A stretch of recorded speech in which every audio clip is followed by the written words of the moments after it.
Nesse vídeo nós vamos dar continuidade acompanhando a demonstração de uma sessão de terapia conduzida pelo famoso psicólogo Carl Rogers, um grande expoente da psicologia humanista, que desenvolveu um estilo de praticar psicoterapia que foi chamado de terapia centrada no cliente ou centrada na pessoa.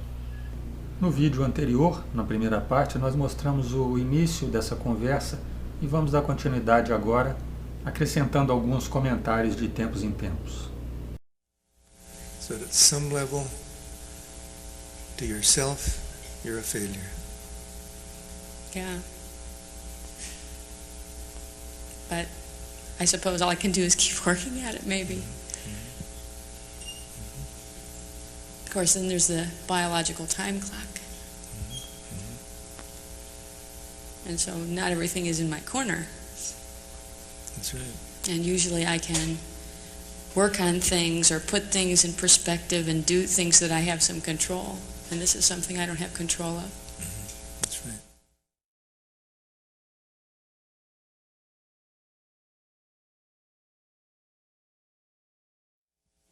There's some things you can't manage, you can't manipulate, you can't control. No, not this one. At least I don't see that I can. And you're the kind of person who is accustomed to controlling things, getting things your way. Yes. Hasn't worked out bad so far, except for that aspect. In a lot of ways that's worked fine, but not here. No. And there is no way to have the control. I mean, I don't know if it's God or fate or whatever is going to make that determination, but it's out of my control. I didn't get the last. It's out of my control. Even though I have different kinds of medical support that say that I'm healthy and normal and everything is fine, and I go to a specialist at this time so that I can try to make things work better. Nothing seems to be working right anyway, so then I'm back inside myself again with, well, what's wrong with me? Why isn't this working? How hard can it be? Seria interessante nesse momento perguntar com que frequência que ela fica nesse embate com esses pensamentos, se cobrando, se martirizando. Será que ela tem pensamentos intrusivos muito frequentes a todo instante? Ou isso é um tipo de reflexão que ela faz eventualmente quando ela para pensar sobre a situação? That seems to be evidence to you there must be something wrong with me. Yeah. It's nobody else's body that's not functioning correctly, it's mine.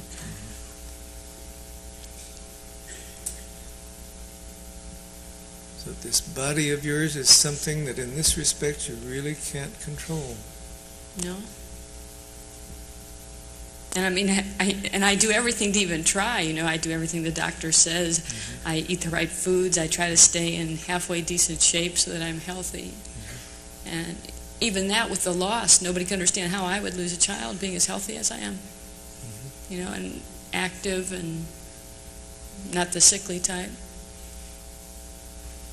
But there's no reason at all for not having a child except that you don't have one. So they tell me. But, no matter how logically, even the doctor tells me, it's a matter of time, it's a matter of time. Será que a dificuldade que ela está tendo para engravidar novamente não seria um problema com o marido? Talvez uma dificuldade orgânica do marido? Será que ele também está fazendo um acompanhamento médico? É algo que deveria ser abordado, no meu entendimento. Something's not functioning properly. Otherwise it would be right. It would be there. And so that brings that sense of failure. To me, yes.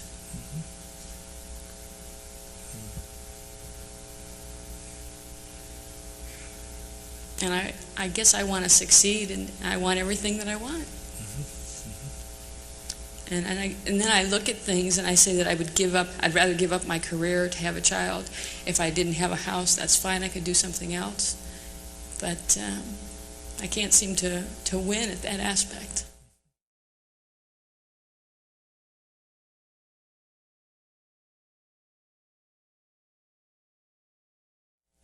If there were some sacrifice you could make in return for having a child, sure, you'd make it. Yeah, I would. I would. I would do whatever had to be done. You know, and I make my vows that if I do have a child, I would be the best little parent and all this good stuff. But Eu faria uma pergunta nesse ponto.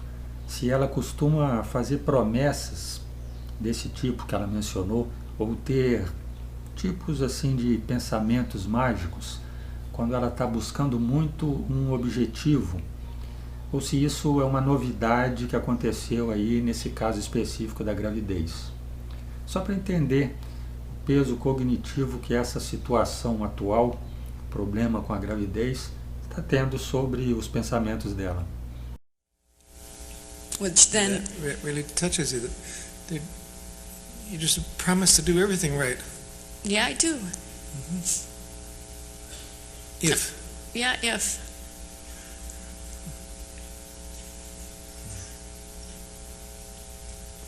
And I don't know, without the control, I just have to wait, I guess. But it's hard not to have the control. Yeah, if I had the control, you know, it would be done and everything would be fine, and I'd push the clock back and I'd have a nice little family, a little boy, a little girl, everything would be perfect.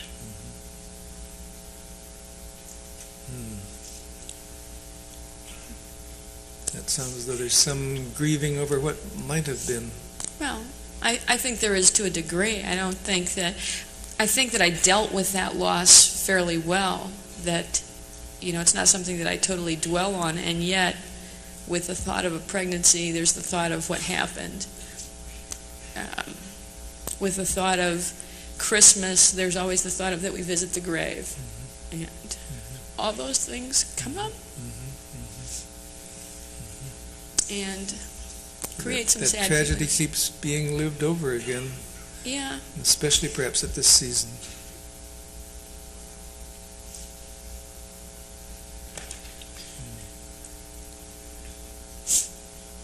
Yeah.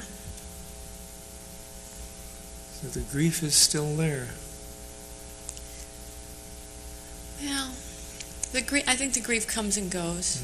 You know, there are some times that are fine, that, you know, that it's very rational and logical to me. And then there's other times that, depending where I am and whom I'm with and what's about and what children are there, you know, things pass through my mind. It can hit you. Yeah, it does. It comes and goes.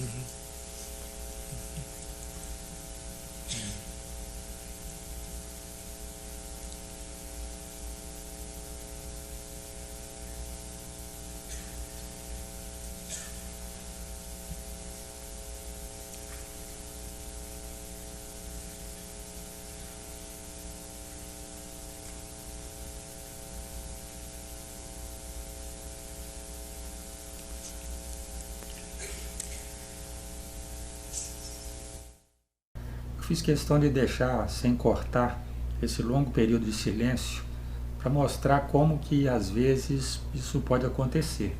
Não é obrigatório deixar o silêncio se estender e também não é proibido. Vai depender do estilo do psicólogo e da avaliação que ele faz ali da situação e da cliente no caso. Na minha opinião, quando isso acontece muito, toda hora na sessão, isso vai tornar a terapia desagradável. Eu não vejo como produtivo quando é muito frequente. Como eu disse, tem que ver também o tipo de paciente. Às vezes, durante o silêncio, você percebe que o paciente está pensando, refletindo, buscando sentimentos. E aí seria interessante. Em outros casos, você vê que o paciente está só num modo de espera. O que vai acontecer aqui nessa sessão, né? Por que ficamos calados? Nesse caso, eu não acho que vale a pena deixar se estender, não.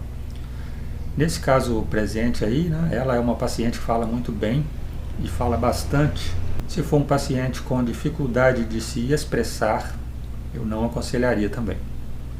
I had to say that you've made it easy to talk about this, though. I'm sorry? You've made it easy to talk about this. Somehow I get the feeling that you know, I don't think you can understand, I don't think you can feel that same feeling, but I think that you can be empathetic with the situation. You know, I can't feel it in my body what you feel in yours, but at least I have made it easier for you. Yes.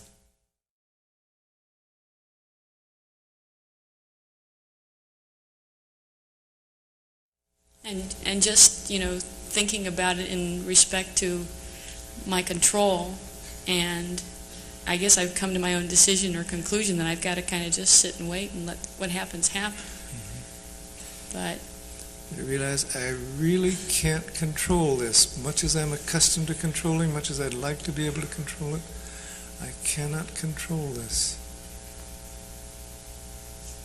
no matter how hard I try, I can make the best efforts, but I can't control it completely.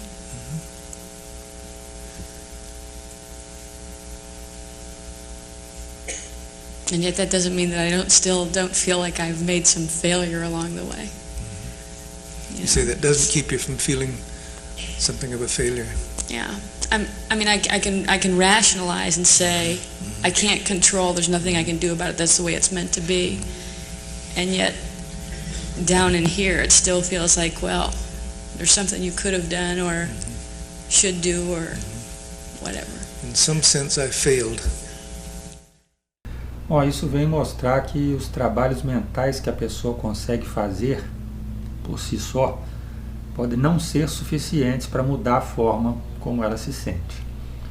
E pode não adiantar apenas que na sessão de terapia o psicólogo fique só incentivando a pessoa a fazer mais reflexões, fazer novamente as mesmas reflexões, dar um espaço ali de boa acolhida, supondo que isso vai se modificar. Pode não ser suficiente. Se o psicólogo conseguir adicionar novos pontos de vista, seja fazendo perguntas direcionadoras ou mesmo acrescentando coisas, tanto melhor. Yeah, maybe not me exactly.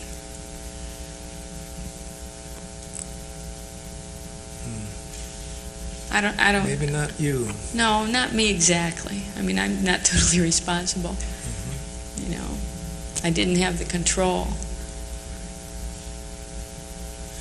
I did what I could do, so I'm not the failure. That isn't it exactly.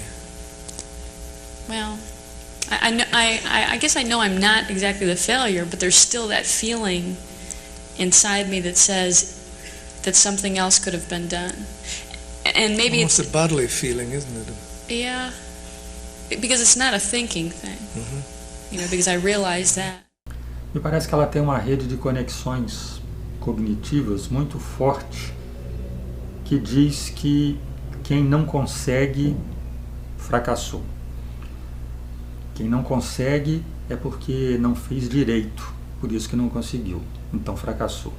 Isso aí pode ser, né, o que se chama modernamente, não na escola do Carl Rogers, mas que se chama de crença central. Ela tem uma crença central importante sobre isso, né, algo que é o seu paradigma de entendimento para inúmeras situações. Em inúmeras situações, quem não consegue é uma pessoa fracassada. Isso pode ser até cultural também. E que isso aí está contaminando a situação atual que ela vive.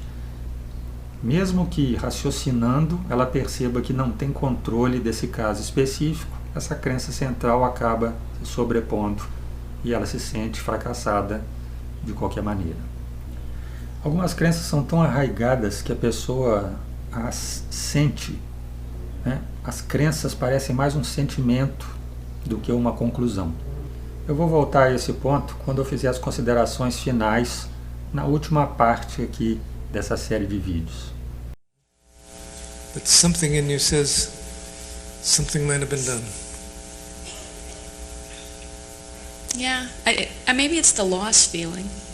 You know, maybe it's something that says I don't have this and I still want it.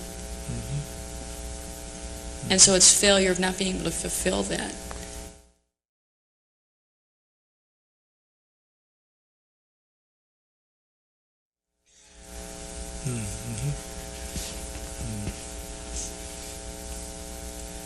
Feeling that you're not really fulfilled. Yeah.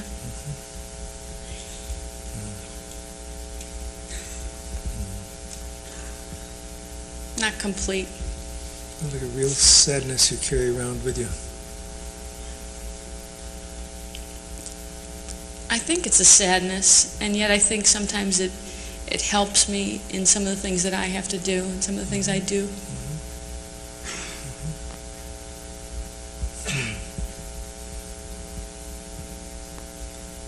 Are you saying in some ways it's made you stronger or more able to meet life? Yeah, I think through some of the things that I've gone through, even with the relationship with my husband, I think through that episode that we shared, there was a lot of strength between the two. And even though there has not been a lot of discussion, as far as how we felt in relation to the loss, I saw a side of my husband I'd never seen before, which showed me a great strength in him.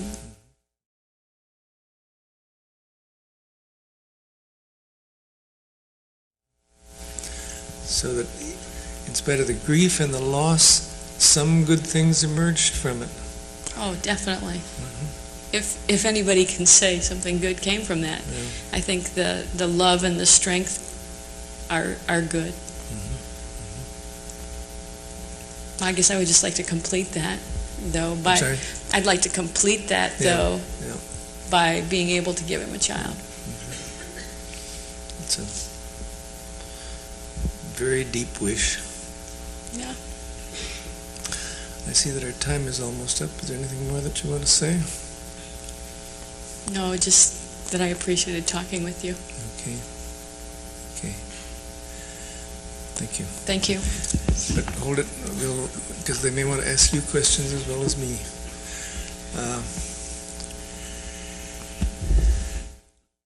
Bom, finalizando aqui as participações deles, na terceira parte seguinte aqui, ambos vão falar a respeito de como eles perceberam essa conversa, como eles se sentiram, e vão responder algumas perguntas, inclusive falar sobre esses momentos de silêncio que eu destaquei aqui ao longo dos meus comentários. Vou deixar para fazer as minhas considerações extensas num próximo vídeo. Aqui eu quero só finalizar dizendo que, na minha opinião, para ser um início de conversa, foi ótimo, muito produtivo, mas se o psicólogo se comportar desse modo na segunda sessão, na terceira sessão, aí já fica uma coisa um tanto incompleta. Se comportar assim como, que eu estou dizendo. Se ele ficar assim, só refazendo as falas dela, resumindo as falas dela e mudando algumas palavras, sintetizando, pontuando coisas que ela falou. Isso é uma técnica importante, mas se ficar só nisso, acaba sendo uma forma pobre de conduzir a conversa. Estão faltando aí perguntas para esclarecer ou abordar novos aspectos. Está faltando aí algumas contraposições de modos de ver a situação, de apresentar novas possibilidades ou de fazer um questionamento das ideias dela. Também destaco que nesse caso, como de praxe, todos os casos, tem muita coisa para se raciocinar, muitas informações para se organizar, separar, classificar. Eu fui anotando algumas aqui, colocando na tela, para vocês verem isso. Se essas anotações não forem feitas, tá? E eu digo isso porque tem alguns psicólogos, algumas escolas que recomendam que não se anote durante a sessão, por justificativas variadas. Se você não anotar, você vai perder esses detalhes. Depois, mesmo que logo ao final da sessão você se ponha a fazer algumas anotações, você vai perder alguns pontos importantes. E você vai ficar apenas com aquela impressão geral do caso. Nesse caso aqui, ficaria uma coisa assim. É uma mulher que perdeu os gêmeos na gravidez, se culpa por isso, tem medo de perder de novo numa nova gravidez e quer poupar a dor dos outros, do marido e dos familiares. Esse é o resumo do caso, mas não é suficiente para você lidar com ele. Você precisa saber qual o papel, a importância que todos aqueles detalhes que eu anotei ali têm na forma dessa pessoa lidar com a situação. Então, eu recomendo que a anotação seja algo essencial, que não falte no trabalho do psicólogo. Bom, no próximo vídeo tem mais sobre esse caso. Até lá!